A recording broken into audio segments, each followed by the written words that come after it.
हम ना कोई ऐसी चर्चा सुने, ना कोई ऐसी चर्चा करें, ना ऐसे स्थान में जाएं, ना ऐसी पुस्तक पढ़े, ना ऐसा दृश्य देखे, ना ऐसा चित्र देखे, ना ऐसी वस्तु खाए, ना ऐसी कोई सूंघने की वस्तु ले जिससे हमारे अंदर प्रमाद स्थिति आ जाए और इंद्रियां विषयों की तरफ प्रबल हो जाएं। ये सब दुष्संग माना जाएगा।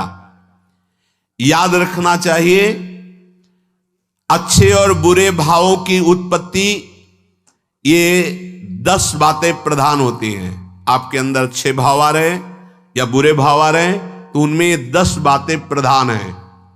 पहला, स्थान। आप कहां बैठे हैं, कहां रह रहे हैं, किस जगह खड़े हैं, आपको स्थान देख करके ही बर्ताव में उतरना है।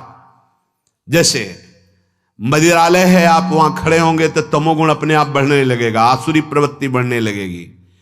ऐसे ऐसे जिस स्थान पर खड़े होने से, देखने से, बात करने से हमारी वृत्ति बिगड़ रही, उस स्थान का तत्काल त्याग कर देना चाहिए, वहां से हट जाना चाहिए। पहला है स्थान। जैसे सत्संग, यमुना जी का एकांतिक पावन तट, किसी लता के नीचे, किसी संत भगवान के सानिध्य में, अब हमारा ये स्थान भजन वृत्ति बढ़ाएगा। उस व्यक्ति का घर जिसके पास जाने से वासनाएं बढ़ रही, उस स्थान में जहां दृश्य देखने से हमारे अंदर गंदी बातें आ रही, पहला है स्थान। दूसरा है अन्न। बहुत बड़ा प्रभाव अन्न का होता है। अगर अधर्म के द्वारा कमाया हुआ अन्न है तो बुद्धि अधर्म में ही लगेगी।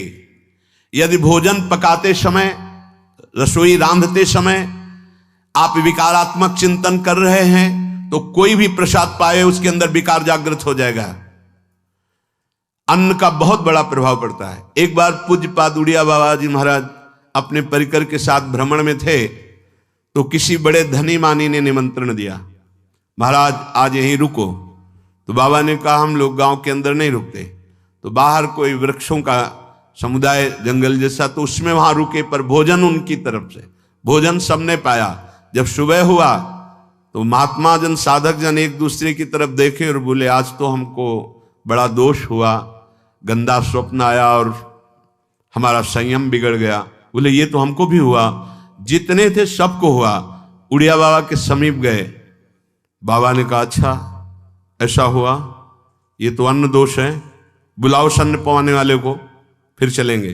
बुलाया और बाबा ने कहा बिल्कुल सत्य बोलना, नहीं तो आप जानते हो इतने महात्माओं के संयम को आपने भ्रष्ट कर दिया, सत्य बोलना क्या बात थी। तो उनका महाराज संतान नहीं हो रही थी, सुना था आप बहुत सिद्ध महापुरुष हैं तो आपके परिकर को इसीलिए पवाया, अंदर काम भाव था कि हमारे कामना थी कि संतान उत्पन्न हो, वैसे चिंतन करते हुए बनाया ऐसे। बोले सबका संयम नष्ट कर दिया, होश में, नरक जाने वाली बात मत सोचो।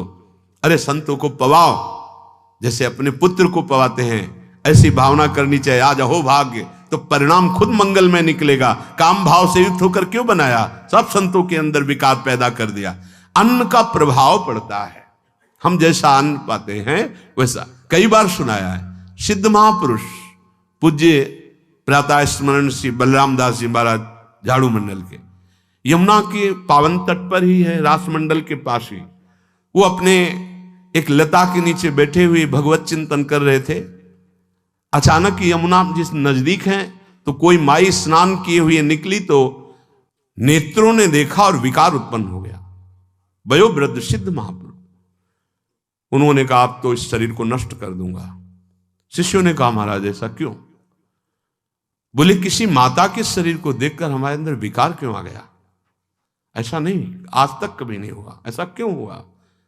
उनका महाराज आपस में सब शिष्यों ने कि कुछ ना कुछ तो खान पान में गड़बड़ी हो गई तभी ऐसा हुआ। बाबा आज परिक्रमा करते हैं वृंदावन की, बाद में आप जो आदेश करेंगे जैसा करेंगे, पहले परिक्रमा। वृंदावन की परिक्रमा का बहुत बड़ा प्रभाव, जब कभी मन आपका ऐसा विक्षिप्त हो, परेशान हो, तत्काल परिक्रमा प्रारंभ कर देना, नाम जप करते हुए। आप देखना परिक्रमा पूरी होते होते शांति हो जाएगी। बाबा ने खूब नाम कीर्तन करते हुए शिष्यों के साथ परिक्रमा दी, मन का विकार शांत हो गया। उनका ऐसा कैसे हो सकता है कि हमारे अंदर विकार आ गया? ये बड़ी सूक्ष्मता का विषय है। कल प्रसाद कहां से आया था? तो उस समय लाडले गोविंद देव जी महाराज यहीं विराजमान थे वृंदावन में। बोले तो ठाकुर गोविंद देव जी का प्रसाद आया था। लकुट उठाई, गए वो तो भगवत स्वरूप तस्मित तज्जने भेदा भावात। भगवान और भगवान के ऐसे जनों में भेद नहीं होता, वो भगवत स्वरूप होते हैं। गए और कहा बताओ, आपका प्रसाद न पावे तो अपराध लगे कि प्रसाद नहीं पाया, और प्रसाद पावे तो हमारे अंदर काम जागृत हो जाए, हम तो मरे ना दोनों तरफ से। तो ठाकुर जी बात कर रहे थे, दूसरों को नहीं सुनाई दे रहा था।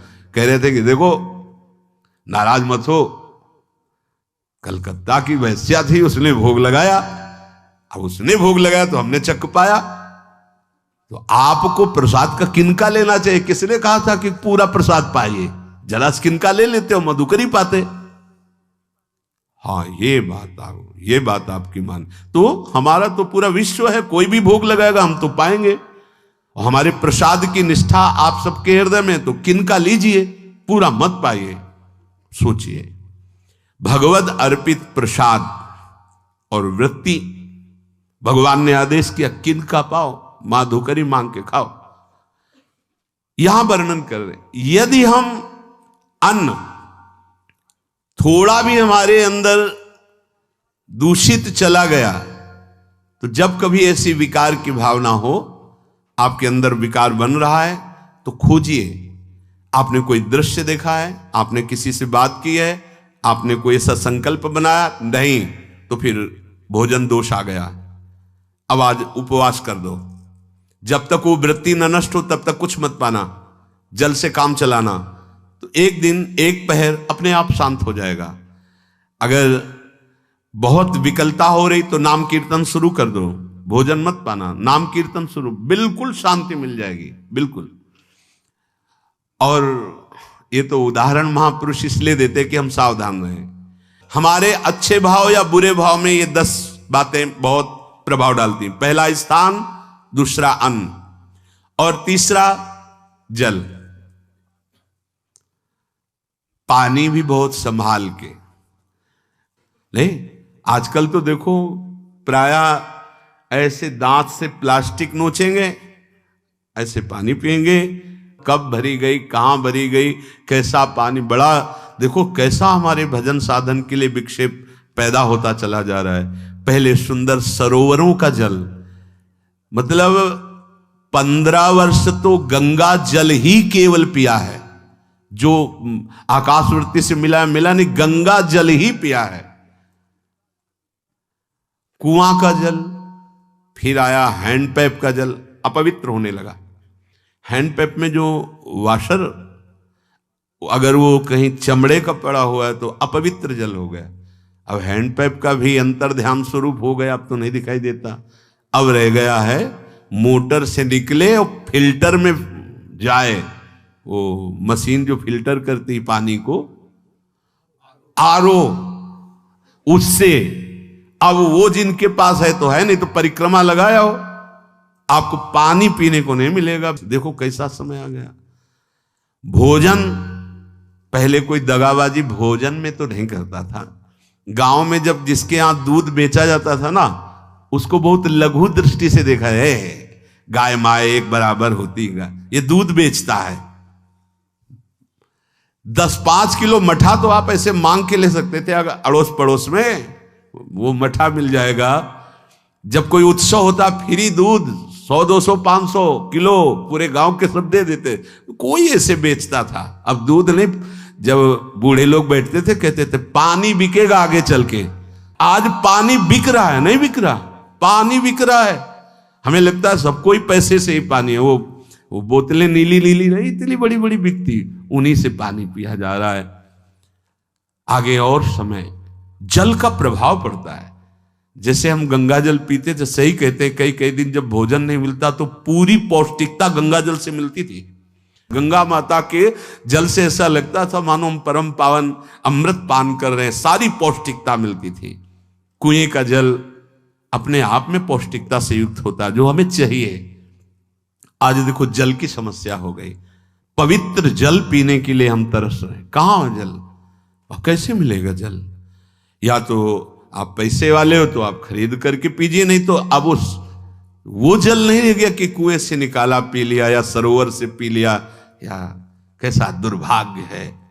जल का बहुत बड़ा योग है साधना में। जैसे स्थान का तो परम पावन वृंदावन धाम, अन्न का तो अब हम भगवत प्रसाद पाते हैं। तो जल का बहुत बड़ा योग है। आज दूषित होता चला जा रहा है, क्योंकि अब हाथ की बात नहीं रह गई है कि आप सुंदर कुआं से जल लें या सरोवर से जल लें या आप नदी से जल लें। हाँ, स्वामी जी के लिए लिखा हुआ है कि रोज यमुना स्नान और रोज यमुना जल ही पान। हमारे वृंदावन के समस्त भगवत स्वरूपों का स्नान यमुना जल से ही होता था, हो रहा है और होता ही रहेगा। बिहारी जी के लिए आज भी कलश में भरकर यमुना जल ही जाता है। वो कपड़ा से ऐसे ढक के जब हम 2 बजे परिक्रमा देते थे तो एक महाभागवत है, वो किसी को छूते नहीं, दूर से कहते छूना मत, बिहारी जी के लिए जल जा रहा है स्नान के लिए बिहारी जी का। फिर चौथा है आपका परिकर, जहां पर रह रहे हैं वो समुदाय, चाहे परिवार हो या आप समुदाय, वो कैसा है? रजोगुणी है, तमोगुणी है, सतोगुणी है या त्रिगुणातीत भागवतिक है, उसका प्रभाव पड़ेगा। पांचवा है आपका पड़ोस, आसपास वाले घर, जैसा है वैसा प्रभाव पड़ेगा आपके ऊपर। पड़ोस निंदनीय है तो बंधन से युक्त होना पड़ेगा। लंका के पड़ोस में रहने के कारण अगाध महिमा वाले समुद्र को बांध दिया गया। रघुनाथ जी ने पुल बांधा और दंड देने के लिए तैयार हो गए थे सरकार, अग्निबाण संधान कर लिया था। पड़ोस के कारण ही तो ना, पड़ोसी रावण था, इसीलिए आस पड़ोस का बड़ा प्रभाव पड़ता है। फिर अगला है दृश्य। इस पे बहुत सावधानी की जरूरत है। ये मोबाइल भगवान चल गए हैं, बहुत विस्तार से चल गए हैं। अब कोई छोटा मोबाइल रखना नहीं चाहता, सब वो स्क्रीन वाला रखना चाहते, टच मोबाइल।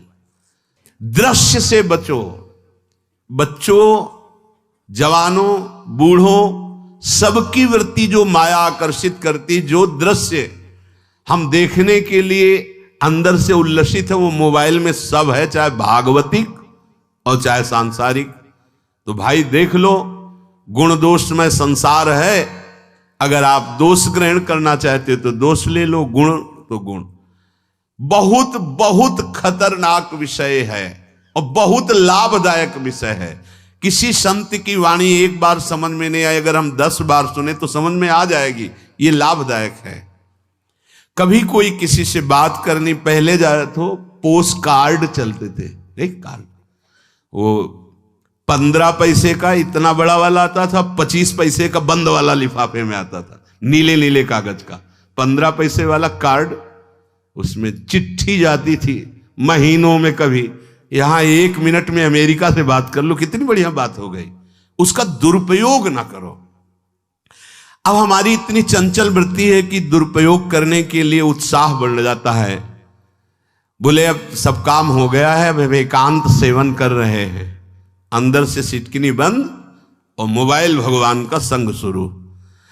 2-4 मिनट सत्संग और अच्छे दृश्य देखे, फिर बगले में वहां सब होता है कि आप बस उसको ऑन कीजिए, फिर जो मनोरंजन शुरू होता है, फिर उपासक मिटिया मेट हो जाता है। ये बहुत सावधानी की बात कह रहे हैं। वैसे हमें लगता है यदि आपको इस बड़े कार्य वाले ना हो तो छोटा मोबाइल रखे तो अच्छा रहता है।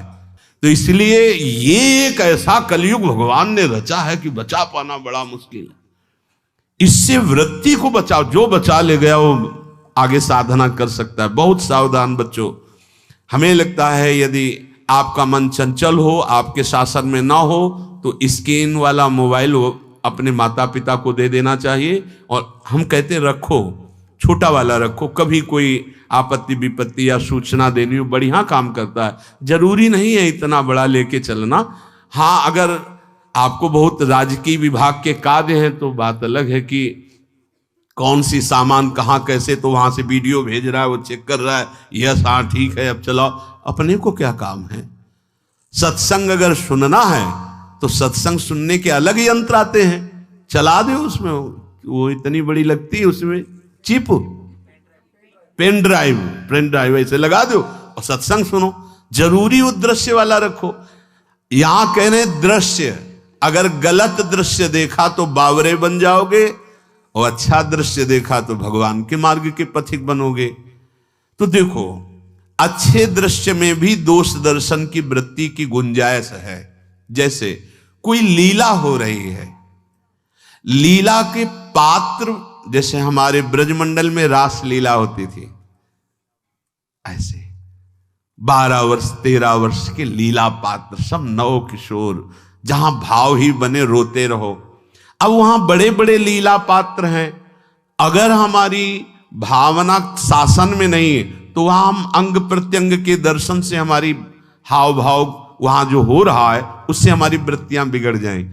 जब छोटे छोटे लाडली लाल परस्पर खेलते हैं तो केवल आशीर्वाद देने को, रोने का मन होता है। अगर आप लीला भी देख रहे हैं तो बहुत सावधानी की जरूरत है, क्योंकि वो चिदानंद शरीर नहीं है, पांच भौतिक शरीरों, हमारी दृष्टि पंचभूत में लगी हुई है। नाम जप करो, लीला गायन करो, फिर देखो जो लीला है, यही जीवन का परम सुख मिलेगा। सच्ची मान लीजिए। बस हम बार बार ये कहते हैं, मोबाइल का सदुपयोग कीजिए, दुरुपयोग नहीं। मोबाइल बुरा नहीं, उसका प्रयोग बुरा है। दृश्य और साहित्य, वैसे ही मनोवृत्तियां फिसलने वाली हैं, और जब ये आ गया कि फिसलाने में कितना लाभ है तो ऐसा कोई साहित्य और आलोचना, ऐसी कोई वार्ता ना करे जिससे हमारे अंदर गंदे भाव आवे। यदि अच्छी चर्चा करते तो अच्छे भाव आते हैं। देखो, अभी ऐसी कोई भावुक चर्चा होने लगे तो सबका हृदय द्रवित हो जाएगा, और गंदी चर्चा हो तो हमारा हृदय विकार युक्त हो जाएगा। और कार्य, आप जो कार्य करते हैं उसका प्रभाव आपके मन के ऊपर पड़ता है। और उपासना, आप उपासना भोगों की करते हैं या योग की करते हैं, ये 10 से भाव बनते हैं और 10 से भाव बिगड़ते हैं। स्थान, अन्न, जल, परिवार, अड़ोस पड़ोस, दृश्य, साहित्य, आलोचना, आजीविका का कार्य और उपासना। यदि ये भागवतिक हुए तो आपके अंदर भगवत भाव बढ़ेगा, और यदि ये रजोगुणी तमोगुणी हुए तो आपके अंदर आसुरी भाव बढ़ेगा। इन 10 से सावधानी पूर्वक व्यवहार होना चाहिए। हमारे ज्ञान में, साधना में, तपस्या में इतनी सामर्थ्य नहीं है कि हम अपने जन्म जन्मांतरों के जो कर्म संस्कार जमा हैं उनको भस्म कर सके। उन्हें केवल प्रभु ही कृपा करके नष्ट करते हैं। इसलिए चाहे जिस मार्ग का पथिक हो, चाहे गुरु रूप से हो, चाहे भगवान रूप से हो, वो आश्रय लेता ही है। क्योंकि बिना आश्रय के ये कर्म बंधन, ये कर्म संस्कार नष्ट नहीं होते, ये भोगने पड़ते हैं। कितना हम भोगेंगे? 1-2 जन्म में खत्म हो जाने वाली बात हो तो भी है। पूर्व भंडार तो भरा हुआ ही है कर्मों का, और नवीन कर्म हमारे ऊपर से हो रहे हैं। कहीं सतोगुण की वृत्ति आई तो शुभ कर्म हो गए, रजोगुण तमोगुण बढ़ा तो अशुभ कर्म हो गए। बस इसी में हमारा पूरा जीवन जा रहा है। बिना भगवद आश्रय लिए हम शुभ अशुभ कर्मों के जाल से मुक्त नहीं हो सकते। जैसे तूफान आ रहा हो तो बहुत बड़े गिरी का, पहाड़ का आश्रय ले लो तो बच जाओगे। ऐसे ही माया की त्रिगुणात्मिका, जो शतुगुण रजोगुण तमोगुण जनित अविद्या की वायु है, इस सब को बहा करके प्रपंच में नाना प्रकार के क्लेश, दुख, अशांति, शोक प्रदान करती है। अगर कोई बच पाया तो भगवान विश्वेश्वर के चरणारविंद रूपी पहाड़ का आश्रय लेकर मामेव ये प्रपद्यन्ते, केवल मामेव ये प्रपद्यन्ते, माया के तूफान की ताकत नहीं कि भगवान के चरण आश्रित को उड़ा सके, भ्रष्ट कर सके, नष्ट कर सके। नामे भक्ता प्रणश्यति। भगवान स्वयं आदेश करते हैं, कोई ज्ञान योग के द्वारा भेद भक्ति से मुझे प्राप्त करता है, कोई कर्मयोग के द्वारा मेरा विराट रूप अनुभव करके कि सब भगवान का स्वरूप है, तत्सुख सेवा भावना से चराचर जगत की सेवा करके मेरे को ही प्राप्त होता है। कोई अष्टांग योग के द्वारा चित्तवृत्ति का निरोध करके परमात्माकार वृत्ति के द्वारा समाधि भाव से मेरा ही साक्षात्कार करते हैं। पर भगवान को अधीन करने की एकमात्र वृत्ति है, अनन्यश्चिन्तयन्तो माम ये जनाः पर्युपासते तेषाम नित्याभियुक्तानाम योगक्षेमं वहाम्यहम्। श्री भगवान कहते हैं, अनन्यास, जो अन्य आश्रयों का त्याग करके केवल मेरा ही चिंतन करते हैं, ठीक प्रकार से मेरी उपासना करते हैं भली भांति से, अर्थात सांगोपांग, तो उनके योग क्षेम का वहन मैं करता हूं। वो निश्चिंत, निर्भय, निशोक होकर निरंतर मेरे भजन में लगे रहते हैं।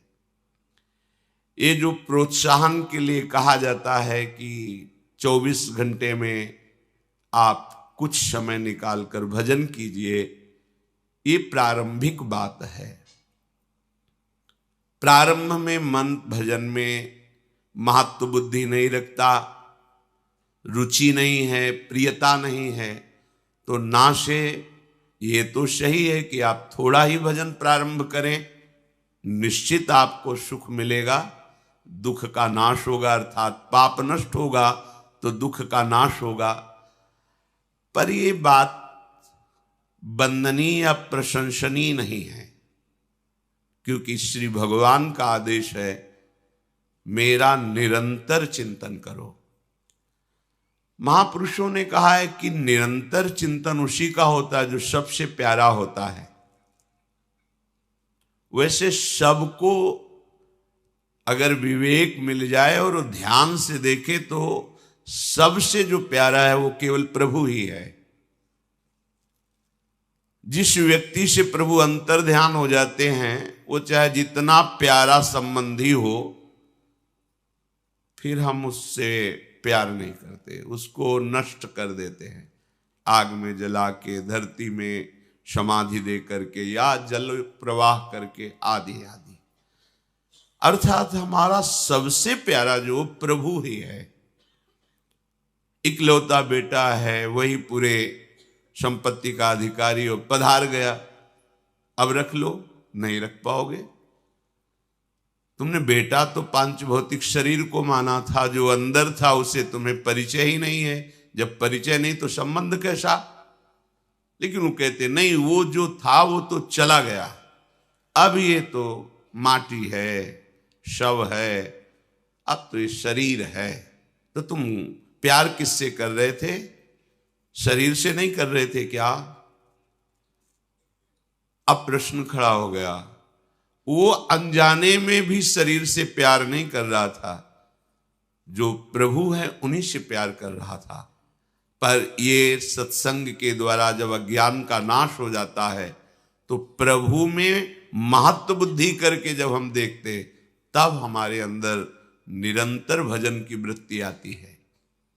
अभी वस्तु में, व्यक्ति में, पदार्थ में, अनुकूलता प्रतिकूलता में इतना मन महत्व कर लिया है कि हमारा भजन छूट जाता है। भजन छूटने का कारण प्रभु से बढ़कर कुछ मान लिया है, इसलिए भजन छूटता है। सच्ची बात, अगर प्रभु से बढ़कर कुछ ना माने तो भजन स्वाभाविक होगा, स्वाभाविक। क्योंकि जिससे प्यार होता है जो सबसे प्यारा होता है वो भुलाया ही नहीं जा सकता। वो स्वप्न में भी वही आता है, जागृत में तो रहता ही है, सुषुप्ति में भी उसी में स्थिति रहती है। जागृत स्वप्न सुषुप्ति स्फुरत में राधा पदाब्ज छटा। निरंतर स्मृति उसी की होगी जो सबसे प्यारा है। भूल से हमने यहां सबसे प्यारा अपने शरीर को मान लिया, भूल से हमने यहां सबसे प्यारा दूसरे के शरीर को मान लिया, सबसे प्यारा पद मान लिया, सबसे प्यारा रुपया मान लिया, भोग मान लिया। ये सत्संग साधना भूल मिटाने के लिए है। सच्ची मानिए, कुछ नया प्राप्त नहीं करना है, जो आपको प्राप्त है उसी का अनुभव होता है। ये बात पहले समझ में नहीं आती, गुरु कृपा से जब अध्यात्म की ऊंचाई पर वृत्ति पहुंचती है तब ये समझ में आता है कि जिसे हम खोज रहे थे वो कहीं और नहीं है, वो हमारी आत्मा है। आत्मा से बढ़कर कोई प्यारा नहीं। आत्मा हरिवंश प्रगट परमानंद किशोरी मात्मानम, वो हमारी आत्मा है। ये जो हम भूल करके उसी को भूल ना मानकर सत्य माने, यही बड़ी दुर्दशा है। जो हमसे भूल हो गई, यदि हम उसे भूल मान लें तो हम मिटा सकते हैं, पर हम भूल को भूल ही नहीं मान रहे, उसे सत्य मान रहे हैं। गलती को गलती मान लिया जाए, हृदय से पश्चाताप किया जाए तो आगे आने वाली गलती रुक जाएगी। पर हम इतने चतुर बनते हैं कि गलती को भी प्रमाणित कर देते हैं कि हम गलत नहीं है, ये गलती नहीं है। सोता हुआ पुरुष तो जगाया जा सकता है, पर जो सोने का नाटक कर रहा है उसे नहीं जगाया जा सकता। ऐसे ही भूल हुई सुधारी जा सकती है, पर भूल को भूल ना मान करके उसे सत्य और गुण मान लेना, यही हमारी सबसे बड़ी दुर्दशा का कारण बन गई। ये वृत्ति जो भूल है, ना हम कभी शरीर थे, ना हम शरीर हैं, ना हम शरीर रहेंगे। पकड़ के देख लो, पकड़े हो शरीर को, कहां गई बाल्यावस्था रोक लेते, कहां गई यौवन अवस्था रोक लेते, अब आ रही मृत्यु अवस्था रोक लेना भला। तुम्हारे बस में है, तुम्हारा शरीर कुछ समय के लिए नष्ट हो जाएगा, तो भूल मिटा लो पहले से। तुम्हें कोई जबरदस्ती किसी प्रिय वस्तु से अलग करे तब तुम्हारी दशा क्या होगी। और यदि मुझे पहले से पता है कि वस्तु छिन जाएगी और हम पहले ही उससे अपनापन हटा दें, तो जब छीनेगी तो आपको लगेगा हमने तो पहले ही त्याग दिया था। अंत ही तो ही तजेंगे पामर तू न तजे अब ही ते, ये सब तुझे छोड़ देंगे जिन जिन को पकड़ रखा है। फिर तेरी दुर्दशा होगी कि इनकी आसक्ति नया जन्म कराएगी। अगर विवेक है तो इस भूल को मिटा दो। अध्यात्म मार्ग भूल मिटाने के लिए है, भूल को पुष्ट करने के लिए नहीं है। हम अध्यात्म का भी प्रयोग भूल पुष्ट करने में करते हैं। शरीर स्वस्थ रहे, खूब भोग भोगूं, जो चाहूं वो प्राप्त हो जाए, ये भूल है। सच्ची मानिए, बड़ी भूल है। इसी भूल को, इसी अज्ञान को, इसी मिथ्या भ्रम को मिटाने के लिए श्री भगवान स्वयं अवतार लेते हैं, लीला करके, उपदेश करके जीव को परम पद प्रदान करने वाले मार्ग बताते हैं। इसी रूप में भगवान सद्गुरुदेव का रूप धारण करते हैं। इसी भाव को पुष्ट करने के लिए विविध संतों के रूप में प्रभु विचरण करते हैं। प्रभु की कृपा का साक्षात वपु भगवत प्रेमी महात्मा जन है। तो ये जो कहा गया है कि थोड़ा समय आप भजन में दीजिए, ये आपको केवल लगाने के लिए कहा गया, नहीं तो भगवान का आदेश है निरंतर भजन करो। अनन्यस चिंतयन्तु, अनन्य चिंतन, अन्य चिंतन ही ना होने पावे। कुछ घंटे यदि हम सांसारिक कार्यों में तन्मय हो गए तो पूर्व वृत्तियां संसार में रहने के कारण जो थोड़ा समय भजन में देते हैं उस समय भी भले अंगुली पे माला चले, हो सकता है जिह्वा में नाम भी उच्चारण करो, लेकिन आपका स्मरण संसार ही रहेगा। और माला चलाने का, जिह्वा से नाम जपने का फल है स्मरण, भगवद स्मृति। गोपीजनों की महिमा शास्त्रों में परमहंसों के द्वारा वंदना करते हुए पाई गई। बड़े बड़े सुखदेव जी जैसे परमहंस गोपी चरण वंदना, उनकी महिमा का गान किया। क्यों? क्योंकि उनकी बाह्य क्रियाएं भले सांसारिक दिखाई देती हो, लेकिन उनका चिंतन सांसारिक नहीं है। बाह्य क्रियाओं में जैसे या दोहने अवहनने मथनोपलेप प्रेंखेंखनार्भरुदितो क्षण मार्जनादौ गायन्ति चैनमनुरक्त धियोऽश्रुकण्ठ्यो धन्या ब्रजस्त्रिय उरुक्रम चित्तयाना। धन्य है ये ब्रजवासी युवती जन, गोपी जन। ध्यान दीजिए, इनकी क्रियाएं व्यवहारिक दिखाई दे रही। क्या? ये गाय दूह रही है, लेकिन श्री कृष्ण समाये हैं इनके मन में, इनके नेत्रों में। आज इतना मीठा दूध निकले, सुंदर दही जमे, उसका बहुत ही कोमल मक्खन बने, और मेरे लालजू, मेरे कृष्णचंद्र जू आए और मैं जैसी भावना करती हूं वैसे ही माखन पावें। मेरे कृष्ण आज जब दुग्ध पान करें इस गाय का तो बहुत स्वादिष्ट और मीठा लगे। पूरी भावना श्री कृष्ण में मुरारी पादार्पित चित्त वृत्ति। या दही मथते समय प्रभु की लीलाओं का गायन कैसे करे? अश्रु प्रवाह करते हैं। मनुरक्त धियोश्रु कंठ्यो, कंठ से मधुर ध्वनि में गान कर रही हूं, आंखों से अश्रु चल रहा है, और क्रिया व्यवहारिक है। घर को बुहारते समय, सोहनी झाड़ू लगाते समय, लीपते समय, बालकों को दुलार करते समय, या जो भी क्रियाएं, रसोई अमोनिया करते समय, धान कूटते समय, वो परम पवित्र प्रभु श्री कृष्ण में अपने चित्त को जोड़े हुए रहती है। श्री कृष्ण स्मृति में तन्मय रहती। देखो क्रियाएं क्या हैं और हमारी स्थिति क्या है। अगर हम ठाकुर सेवा भी कर रहे हैं, प्रगट में क्रिया भागवतिक है, तो हमारा चिंतन कहां हो रहा है, स्मृति किसकी हो रही, ये बात देख रही है। हमारे हाथ में माला है, हमारी स्मृति कहां है। सब साधनों का सुंदर फल महापुरुषों ने वर्णन किया है, स्मृति।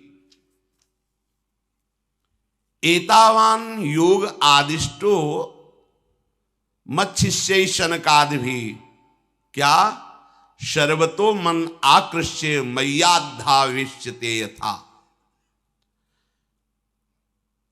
प्रभु श्री कृष्णचंद्र जी कहते हैं, हमने अपने शिष्य शनकादिकों को उपदेश किया है कि योग का सबसे बड़ा स्वरूप क्या है। सब जगह से अपनी चित्त वृत्ति को खींचकर मेरी स्मृति में लगा देना।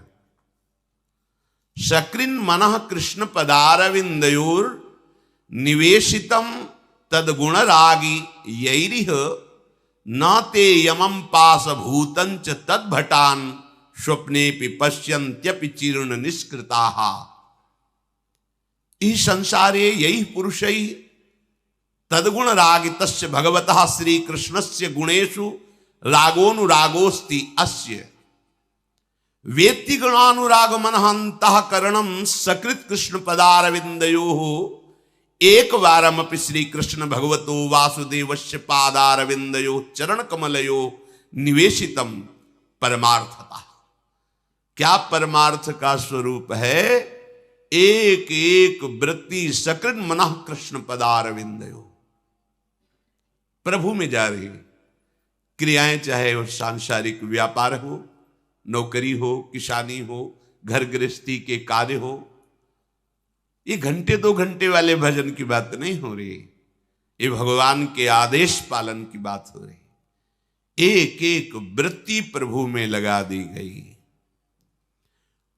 कोई भी भूत प्रेत पिशाच राक्षस यमराज के दूत या यम या स्वयं काल उसे डर पा नहीं सकता, जिसकी वृत्ति प्रभु के चरणारविंद में समर्पित हो गई। ये जीवन का परमार्थ का परम लाभ है, ये फल है।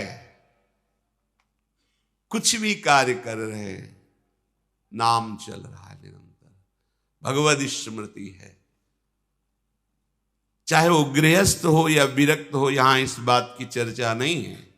भगवत प्रेम में गृहस्थ विरक्त की चर्चा नहीं होती, उसमें अनुरक्त की चर्चा होती है। तुम्हारा मन कहां अनुरक्त है? अगर प्रभु के चरणों में अनुरक्त है तो तुम महात्मा हो, चाहे गृहस्थ हो या विरक्त हो। स्वप्न में भी कोई दैवी शक्ति, कोई विघ्नकारी देवता उसको भय प्रदान नहीं कर सकता। जागृत की तो बात जाने दो, जिसके हृदय में भगवत चिंतन है। मारे घूम रहे लोग कैसे दुख निवृत्ति हो? स्वप्न में भी तुम कभी दुख निवृत्त नहीं कर पाओगे भागने से। कर्म तुम्हारे आगे ही खड़ा रहेगा, चाहे जहां भाग के जाओ। इस कर्म का विनाश करना होगा। जो शुभ अशुभ दुर्ग विध्वंस बल तब जयति जयति जग उच्चरे, उसी की जय होगी, जय होगी जो अपने किए हुए कर्मों का नाश कर दे। वो केवल एकमात्र श्री भगवान करते हैं। हमारा एकमात्र कर्तव्य केवल भगवत स्मरण करना है। अगर हमारे हृदय में संसार का चिंतन हो रहा है और वाणी प्रभु के नाम में है, तो आगे चल करके वो चिंतन नष्ट हो जाएगा, स्मृति जागृत हो जाएगी। पर भजन अभी जैसा होना चाहिए वैसा नहीं हो रहा है। भजन तभी रंग लाएगा जिनका नाम जप कर रहे हैं, उन्हीं का हम ध्यान कर रहे हैं, एक एक वृत्ति उन्हीं के चरणों में लगी हुई है। एतावान सांख्य योगाभ्याम स्वधर्म परिनिष्ठया जन्म लाभा परहा पुंसा मनते नारायण स्मृति है। अष्टांग योग का, वेदांतदर्शी ज्ञान का, स्वधर्माचरण का एक ही फल है कि भगवान श्री हरि की स्मृति जागृत हो जाए। स्मृति, याद, ये क्रिया नहीं है, ये हृदय का विषय है। अपने प्यारे की प्रतिपल स्मृति आ रही, कभी रूप की स्मृति में, कभी नाम की स्मृति में, कभी लीला की स्मृति में, कभी सेवा की स्मृति में। सांगोपांग चित्त की वृत्ति एकमात्र अपने आराध्य देव में।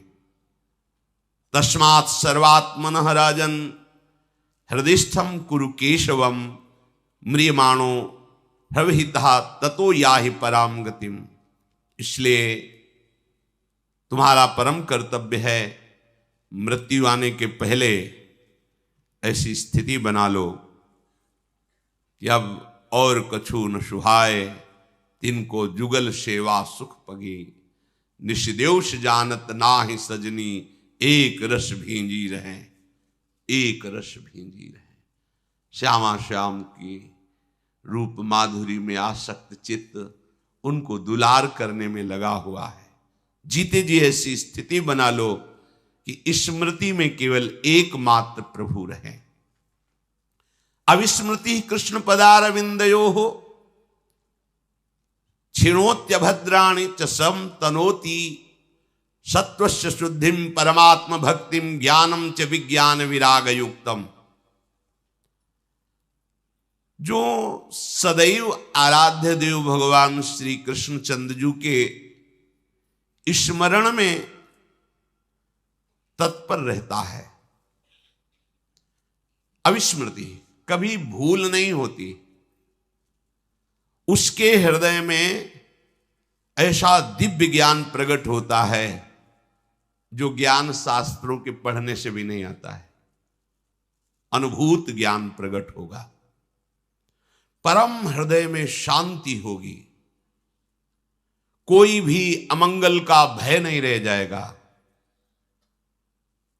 उसके हृदय में दिव्य वैराग्य और प्रभु से प्रेम, अनुराग, परवैराग्य और प्रभु से अनुराग, ये सब कुछ प्राप्त हो जाएगा। दिव्य ज्ञान, दिव्य वैराग्य, दिव्य भक्ति, सब अनुभव किसको?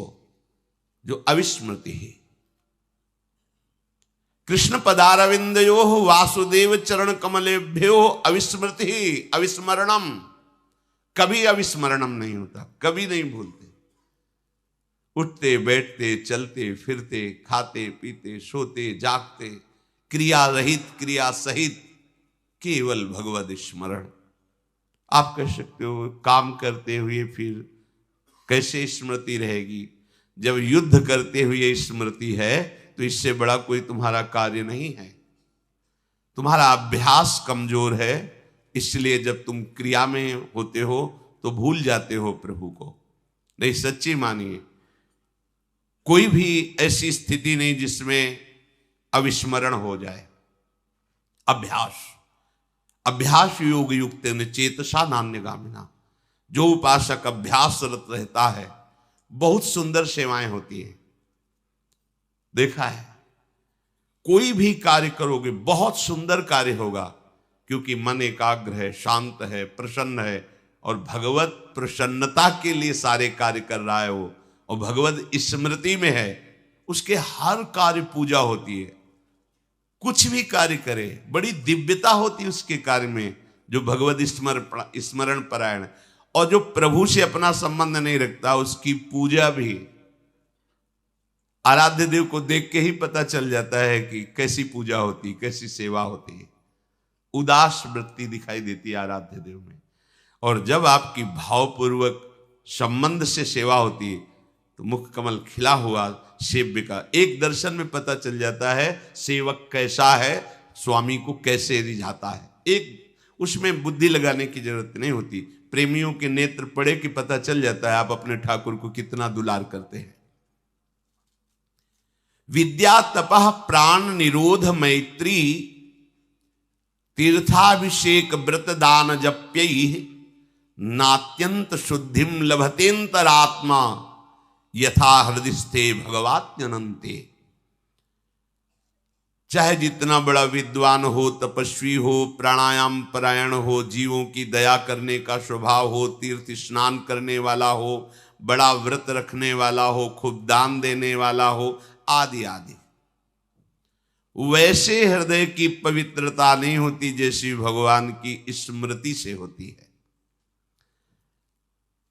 स्मृति एक हृदय में मधुर मधुर पीड़ा सी हो रही है और प्रभु की याद छाई हुई है।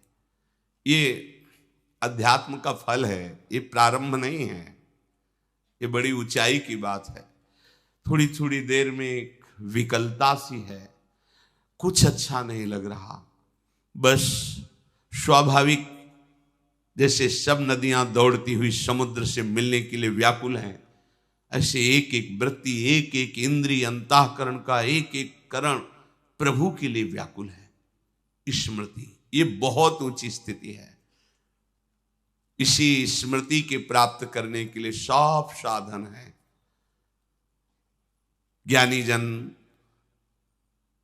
सब विस्मरण करके आत्मस्मरण में, आत्मस्वरूप में, रमण में संतुष्ट हो जाते हैं, द्वंद्वों से मुक्त हो जाते हैं, परमानंद में निमग्न हो जाते हैं। भक्तजन इसी स्मृति को प्राप्त होकर सिद्ध हो जाते हैं। निरंतर भगवद स्मृति, ये बहुत बड़ी बात है। ये ऐसी स्थिति है कि क्रियाएं बिल्कुल आपको दिखाई दे सकती है संसारिक, लेकिन स्थिति श्री भगवान में है। बहुत सी ऐसी साधन क्रियाएं हैं जो भागवतिक है, लेकिन स्थिति संसार में है। भोगों की चाह, रुपये की चाह, मान सम्मान की चाह, ये सब मायाकृत है, ये शरीराभिमान के अंतर्गत ही है। क्रियाएं दिखाई दे रही संसारिक, स्थिति भगवान में है। तो इन सब का जो भगवान वर्णन करते हैं कि विद्या, तपस्या, प्राणायाम, जीवों पर दया, तीर्थ स्नान, व्रत, तपस्या, जो भी आदि आदि ये सब कर रहे हैं और भगवत स्मृति नहीं, तो मानो ये सब व्यर्थ हो गया। और भगवत स्मृति हृदय में जागृत हुई, मानो सब का फल प्राप्त हो गया। यथा हेमनि स्थितो वह्निर दुर्वर्णम हंति धातुजम एवमात्मगतो विष्णुर योगिनाम अशुभाशयम। जैसे सोने को आग का संयोग प्राप्त हो जाए, चमकने लगता है, उसका मल नष्ट हो जाता है, दोष भस्म हो जाते हैं, ऐसे जिसके हृदय में भगवत स्मृति रूपी आग लग गई, अंतरदाव लगी रहे, धुआं न प्रगटे कोय, कहे जाने दिल आपनो या जा सिर बीती होए। अंदर ही अंदर भगवत स्मृति की आग लग गई है, पर धुआं न प्रगटे कोई, कोई जान न पावे कि आप इस कोटि के चिंतन करने वाले हैं। या तो आपका दिल जानता है, या तो जो इस स्थिति को हो वही जान पाएगा। जहां भगवत स्मृति एक तार प्रारंभ हुई, तो सारी कुवासनाएं, जन्म जन्मांतरों का जमा संचित कर्म, प्रारब्ध कर्म, क्रियमाण, सब भस्म हो जाता है। जैसे स्वर्ण चमकने लगता है, ऐसे ही वो विशुद्ध अपने स्वरूप में प्रकाशित हो जाता है। भागने की, दौड़ने की जरूरत नहीं है, मधुर मधुर हरि स्मृति की जरूरत है। स्मरण चल रहा है, ये सिद्धि है, साधना नहीं। ये सब साधनों का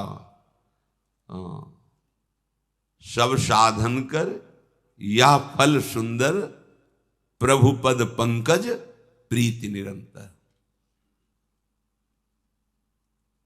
अगर अपने आराध्य देव का निरंतर भजन हो रहा है, तो मोहि लखि परत भरत मत एहु। भरत जी महाराज जैसे भगवत प्रेम में डूबे हुए, तो उनका जनक जी महाराज, वशिष्ठ जी महाराज निर्णय करके कहते कि मुझे भरत जी का मत यही लग रहा है कि सब साधनों का यही सुंदर फल है, आराध्य देव के निरंतर स्मरण में डूब जाए। अगर हमें भगवत स्मृति नहीं है, क्रियाएं भागवतिक हैं, चिंतन संसार का हो रहा है, ठीक है, पर विश्राम स्थिति नहीं मिली है। जैसे लोग कहने लगे कि हमें तो 18 वर्ष हो गए भजन करते, काहे को व्यर्थ की डींग हाँकते हो।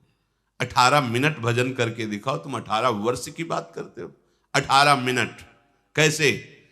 तुम्हारा मन उसी में लगा हो जो तुम सुमिरन कर रहे हो, तुम्हारी आंतरिक और बाह्य दृष्टि में केवल वही लिखा हुआ है, और श्रवणेंद्री वही सुन रही। एक सेकंड के लिए लक्ष्य से वृत्ति नहीं हटी। 18 मिनट करके दिखा दो। 18 वर्ष हो गए भजन करते, कुछ नहीं मिला। 18 मिनट अगर ऐसे करने लगोगे ना, तो हाहाकार मच जाएगा हृदय में, सारे दोष भस्म हो जाएंगे, चिल्ला के रोने लगोगे, हा कृष्ण, हा कमल लोचन, अब जिया नहीं जा रहा, वृत्ति जोड़ना नहीं आया। कभी किसी फकीर के समीप बैठ करके किसी महापुरुष की चरणामृत का सेवन नहीं किया, उनकी आज्ञा में नहीं बैठे, भगवदाकार वृत्ति हो जाएगी। हाँ, यही हो रहा है। पूरे सिद्धांतों का वर्णन, शास्त्रों को खिलवाड़ समझा जाता है। ये शास्त्र ऐसे समझ में नहीं आते जब तक भगवदाकार वृत्ति को प्राप्त किसी महापुरुष के समीप चरणों में बैठकर उनकी सेवा शुश्रूषा के द्वारा हृदय पवित्र करके उनके वचनों का अनुभव नहीं किया जाता, तब तक शास्त्र समझ में नहीं आता। अनुभूत वचन और शास्त्र से पढ़े पढ़ाए वचनों में बड़ा अंतर होता है। खास बात है अनुभूत वचनों की। शब्द ब्रह्म का पारगामी विद्वान और पार ब्रह्म का अनुभूत महापुरुष ही हमारा काम बना सकता है। प्रभु से प्रार्थना करें कि मुझे ऐसे प्रेमी महाभागवत, ऐसे बोध संपन्न भक्तों का संग मिले, जिनके संग से संसार का रंग नष्ट हो जाता है। चित्तवृत्ति प्रभु में नहीं जुड़ी तो सब नाटक होता है, और उस नाटक में प्राप्त भी नाटक ही होता है। आपको अरबों खरबों रुपए मिल गए, बहुत जमीन मिल गई, करोड़ों लोग प्रणाम कर रहे हैं, नाटक ही तो है ना। ठग रहा है तुम्हें मालिक, ठग रहा है। वो सच्चिदानंद प्रभु जिसके चरणों में तुम्हें लौटना चाहिए, वो सामने अज्ञानी बनकर आकर तुम्हें ठग रहा है। अज्ञानी नहीं, वही पर ब्रह्म परमात्मा तत्व तुम्हारे सामने विविध रूपों में आ रहा है। पहचान के दिखाओ, क्योंकि अनुभव नहीं, महात्माओं का सेवन नहीं। क्या मिला तुम्हें? कुछ नहीं, 0 पॉइंट, कोई पॉइंट नहीं। बिना अनुभूत महात्माओं के संग से इस माया के नाटक को काट पाना बहुत कठिन है। काटना कौन चाहता है? सजाना चाहता है माया का नाटक। अज्ञान भरा हुआ है, अविद्या है, हमारा बहुत यश हो रहा है, बहुत कीर्ति हो रही, बहुत प्रणाम हो रहा है। वो क्या रहा है? स्वाप्निक नाटक। एक सच्चिदानंद प्रभु तुम्हें फिर चल रहा है होश में। खोज करने निकले थे प्रभु की, और वही छल के तुम्हारे सामने से जा रहा है, और तुम खुशी हो रहे हो, चले जा रहे हो। वो तुम्हारा प्रीतम ही है, कोई और नहीं। जिसके हृदय में बात आ गई वो जीत गया, और वही हृदय जीतता है जिसके हृदय में संतों की कृपा छा गई। संतों की कृपा छा गई, देहाभिमान नष्ट हुआ, हर कण में, हर क्षण में अपने प्रभु के सानिध्य का अनुभव करता है। इस स्थिति तक पहुंचने के लिए 1 घंटे 2 घंटे वाला उपदेश काम नहीं करेगा। जो ऐसी आज्ञाएं दी जाती हो, केवल प्रथम लगाने के लिए दी जाती हैं। इतनी संख्या पूरी कर लो तो तुम्हें ये लाभ मिलेगा, अगर इतने माला जप लो तो तुम्हारा, ये प्रलोभन आपको उस अखंड स्मृति तक ले जाने के लिए कि नहीं लगे हो तो लगो ना, 16 ही माला कर लो, बस तुम 16 माला कर लो, तुम 11 माला कर लो, सब काम बन जाएगा। तो संत जन ये मीठी दवा दे रहे हैं कि जहां तुम एक भी नाम नहीं जप करते थे, 16 माला जपने लगे। अब इसके बाद जब फिर क्लास लगेगा तब वो कहे क्या होगा इससे क्या होगा? तुम अपने को भगत समझते हो? अरे उठो इस स्थिति से, और धीरे धीरे धीरे धीरे आपको वहां पहुंचा देंगे जिसका नाम है अखंड स्मृति। तभी विश्राम मिलेगा। संत जनों के वाक्य स्थिति के अनुसार होते हैं। संख्या की अवधि बांध करके जो जप किया जाता है वो प्रारंभिक साधकों के लिए आदेश है, ना कि प्रेमी जनों के लिए। अच्छा है संख्या में, समय में नियम बांधकर भजन करना, पर ये प्रारंभिक है। प्रेम प्राप्त करने वाले उपासकों के लिए संख्या की गणना करना, माला की गणना करना, ये बहुत भार लगता है, भार। अगर माला भी चल रहा है तो चल रहा है, वो बोले अगर सुमेरु लांग है तो बेकार हो जाएगा। अरे वाह, सुमेरु लांग है तो बेकार हो जाएगा? ऐसा कैसे बेकार हो जाएगा? नाम बेकार होता है क्या? फिर इसीलिए क्या होता है ऐसे। अब हमें पता नहीं, अब जैसे कोई पूछे आप कितना जप करते हो, अब हमें कुछ पता हो कि कितना जप करते हैं तो हम आपको बताएं क्या जप करते हैं। हाँ, ये जरूर कह सकते हैं कि 1 सेकंड भी उनसे अलग नहीं है। अब लगाओ, अपनी खोपड़ी लगा पाओ तो लगा लो। क्या साधन है? कोई साधन नहीं। आपकी साधना क्या है ही नहीं तो क्या बताएं? तो आप जीते कैसे हो? बस जहां जीते हैं वही हैं और दूसरा है नहीं। अब इससे आप दिमाग लगा लो, तुम्हारे हो दिमाग तो। तुम्हें भगवान के दर्शन हुए हैं क्या? भगवत साक्षात्कार हुआ है तुम्हें? नहीं, आप बोलिए ना। अब लगाओ दिमाग, तुम्हारे पास हो, उत्तर मिल गया तुम्हें, देख लो। नहीं भाई नहीं, ये मार्ग अध्यात्म का है, ये कोई प्रश्न उत्तरों का नहीं। कहीं भी किसी भी महात्मा ने, उसका रोम रोम बोलता है। तुम्हारे हो इतनी सामर्थ्य तो देख लो, उसका रोम रोम बोलता है कि है क्या। पर उतनी तुम्हारे अंदर दृष्टि हो जब उस महात्मा से ऊपर, तब तुम उस महात्मा को जान सकते हो। भगवत प्रेम प्राप्त करने के लिए हिसाब किताब नहीं होता, प्रेमी में हिसाब किताब नहीं होता। कितना हिसाब, कितना नाम जप किया, देखो बड़ी सूक्ष्म बात है। इसमें कर्ता और अहम पुष्ट होता है कि 108 माला उनके नाम की, फिर 5 माला उनके नाम की, फिर अमुक मंत्र, फिर अमुक मंत्र। बढ़िया है, निषेध नहीं कर रहे, साधना में चाहिए ऐसा, लेकिन इसका एक फल है, अखंड स्मृति। एक बार पूज्य गोस्वामी जी महाराज धाम पधारे थे, कुछ जिस हम कुटिया में रहते तो उसमें पहले एक महात्मा रहते, तो 11 बजे वैसे बैठे थे, बाहर निकले 11 बजे। उन्होंने कहा श्री हरिवंश बाबा, अरे सरकार प्रणाम किया उन्होंने। तो बाबा श्री जी का तो राजभोग लग रहा होगा, आप बाहर बैठे हो तो राजभोग जय जय, अभी तो उठे ही नहीं प्रभु, अभी मंगले नहीं की, 11 बजे थे। क्यों? आज पूरी रात जो है वन विहार और रास होता रहा है, तो अभी सुबह 5-6 बजे शयन किए युगल सरकार, अब जब उठेंगे तो मंगला करेंगे जब वो। ये स्थिति, बैठे हैं इंतजार में, भाव में कि प्रिया प्रिया। ये प्रेमियों का मार्ग, हिसाब किताब का मार्ग नहीं है। यही स्थिति वांछनीय है, पर प्रेमियों की बात कोई प्रेमी ही जान सकता है, बाहरी नाटक नहीं करना चाहिए। ध्यान रखना, नाटक शब्द से दंभ प्रकट हो जाएगा, पाखंड हो जाएगा। स्थिति के अनुसार अगर आप चाह करते हो और साधन में चल रहे हो तो स्थिति आ जाएगी। एक दिन बोले थे कि सारी स्थितियां किसी स्थिति के लिए, किसी ने कहा बहुत दुर्लभ है, तो हम कहा जितनी भी दुर्लभ स्थितियां भगवान के लिए नहीं रची, वो हमारे लिए रची हैं। कैसी बात करते हो आप? प्रभु के अंश, जो स्थिति चाहो वो तुम्हारी हो जाएगी। चाहो तो तुम स्थिति कहां चाहते हो, तुम तो परिस्थिति में फंसे हुए हो। परिस्थिति में, स्वस्थिति में कहां हो तुम? आओ स्वस्थिति में।